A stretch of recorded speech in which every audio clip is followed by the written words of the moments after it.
California election workers are still counting votes, and we are learning it could be days before we know who will advance to the runoff in two hugely important races. California, as you may know, is known for being notoriously slow at vote counting. It actually has sparked widespread criticism across the political spectrum over time. And right now, for California governor, the Trump-endorsed Republican Steve Hilton is maintaining his lead over former Democrat State Attorney General Javier Becerra. Far-left billionaire Tom Steyer, who spent, well, we can tell you at least $200 million on this one race, is in third place. Steve Hilton originally announced his campaign right here on the Faulkner Focus, and he joined me yesterday, and what it will take to make the Golden State golden again. It's the election for who's going to lead our state and who's going to lead us in the direction that Californians want. We don't have to have the highest housing costs in the country. We don't have to have the highest gas prices in the country. We don't have to have the highest taxes in the country for the worst results. These are all choices. These are choices made by the people in charge. And in the race for Los Angeles mayor, a city fentanyl-ridden with rampant homelessness, incumbent Democrat Mayor Karen Bass, who's been overseeing all of that, is waiting to see who she will face in the November 3rd runoff. Will it be the rising star non-politician Spencer Pratt or the radical left candidate Nithya Raman? The California Post's opinion editor with this. There's almost no way that Nithya Raman could move into second place. She is roughly 50,000 votes behind. I don't think there are 50,000 votes for her left in the pile of ballots to be counted. And that's assuming, of course, Spencer Pratt has 0 votes in that pile. So I think Spencer Pratt is comfortably in second place.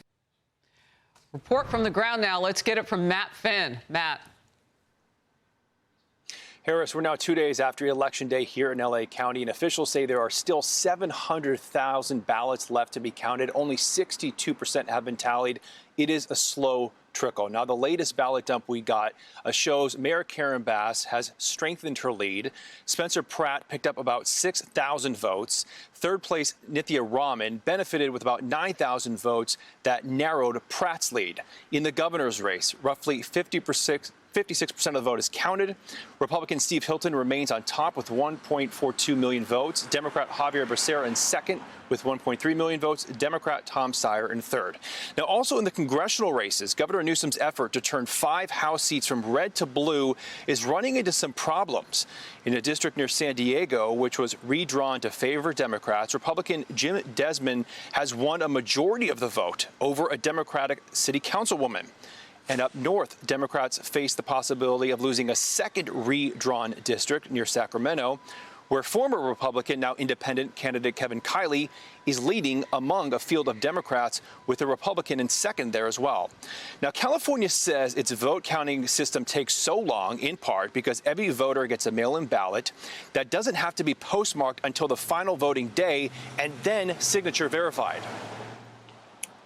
In the days ahead, you will likely hear from voices, some big voices, some loud voices, that it's crazy, that maybe it's even stupid that it takes this long for votes to be counted in California.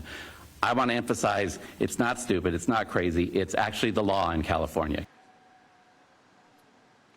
And in some of these statewide races, only about 50% of the vote has been tallied, so we could be looking at this for days, maybe even weeks. We've been here before, Harris. Well, I'm telling you what, if it doesn't go the Democrats' way, those man's words are going to be twisted. I guarantee you'll hear Democrats saying, well, even the law can be stupid, because this jungle primary has yielded this for them, a fight that they never thought they'd see in that cobalt blue state and city of Los Angeles, particularly. It's really blue. All right, Matt, thank you. Be sure to like and subscribe for all the Fox News latest on YouTube and catch full shows streaming now on Fox 1.